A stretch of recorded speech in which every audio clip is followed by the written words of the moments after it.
Hello friends, आज मैं बनाने जा रही हूँ एक बहुत ही आसान सा नाश्ता जो कि खाने में बहुत ही टेस्टी लगता है। और अगर आपके घर में कोई अचानक से मेहमान आ जाए तो आप इसे झटपट भी बनाकर तैयार कर सकते हैं और सभी आपसे ज़रूर पूछेंगे कि ये आपने कैसे बनाया है। तो इस नाश्ते को बनाने के लिए हम एक बोल में 1 कप गेहूँ का आटा ले लेंगे और उसी कप से 1 कप हम चावल का आटा ले लेंगे और हाफ़ टी स्पून नमक डालेंगे, 1 टीस्पून ऑयल डालेंगे और इसे हम अच्छे से मिक्स कर लेंगे थोड़ी देर के लिए। तो थोड़ी देर अच्छे से मिक्स करने के बाद अब हम इसमें पानी डालेंगे। तो थोड़ा थोड़ा करते हुए हम इसमें पानी डालते हुए एक सॉफ्ट सा डो तैयार करेंगे। तो जैसे हम रोटी बनाने के लिए आटा गूंथते हैं वैसे ही हमें बना लेना है। तो ये जो नाश्ता है खाने में जितना टेस्टी लगता है, बनाने में भी बहुत ही आसान है।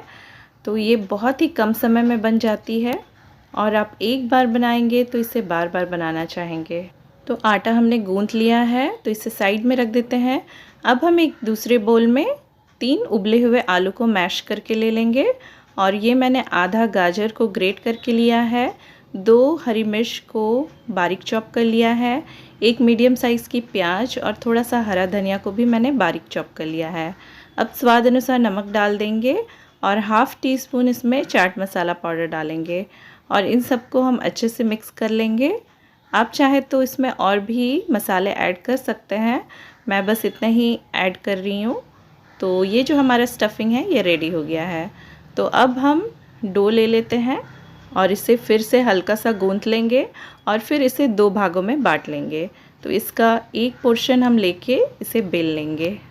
तो थोड़ा सा सूखा आटा इसमें लगा के इसे हम बेल लेते हैं। तो जैसे रोटी के लिए हम नॉर्मल बेलते हैं वैसे ही उतना ही पतला रखना है हमें। तो ये देखिए ये हमने बेल लिया है। तो अब हम ये जो स्टफिंग बनाए थे आलू का उसे हम ले लेते हैं और फिर इसे चारों तरफ अच्छे से स्प्रेड करना है। तो ये मैं चम्मच की सहायता से इसे फैला रही हूँ, आप चाहे तो हाथों का भी यूज़ कर सकते हैं और इसे इस तरह से अच्छे से फैला लेना है। तो अच्छे से मैंने फैला दिया है। तो अब हम इसे रोल करेंगे। तो ये देखिए इस तरह से हमें रोल कर लेना है। तो एकदम टाइट रोल करना है।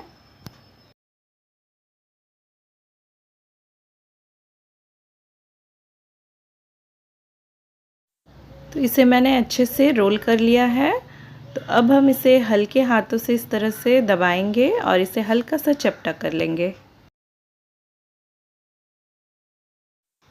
तो अच्छे से इस तरह से चपटा करने के बाद अब हम चाकू की सहायता से इसके साइड्स को कट कर लेंगे और फिर इसे थोड़ी थोड़ी दूरी पर इस तरह से काट लेंगे।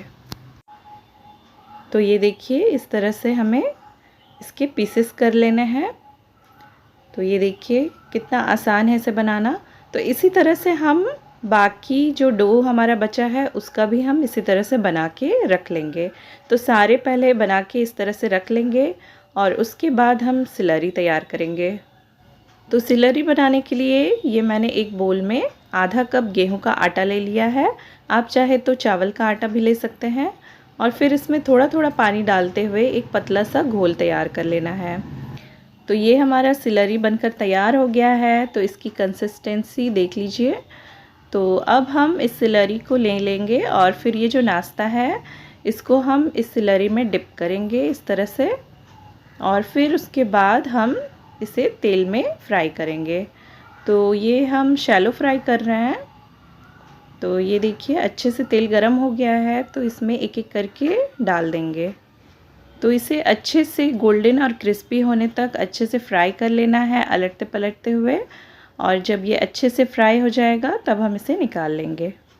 तो इस नाश्ते को आप सिलरी में ज़रूर डिप करके बनाइएगा क्योंकि बिना सिलरी के अगर आप बनाएंगे तो ये जो स्टफिंग हमने इसमें डाला है वो जब आप डायरेक्ट फ्राई करेंगे तो ये स्टफिंग निकलने लगता है जिसकी वजह से फिर ये टूटने लगता है।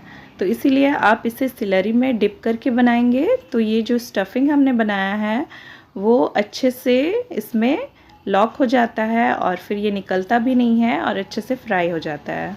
और अगर आप सिलरी को थोड़ा सा गाढ़ा रखेंगे तो ये जो नाश्ता है ये ऊपर से सॉफ्ट बनेगा, क्रिस्पी नहीं बन पाएगा, इसीलिए हमें उसे पतला ही रखना है।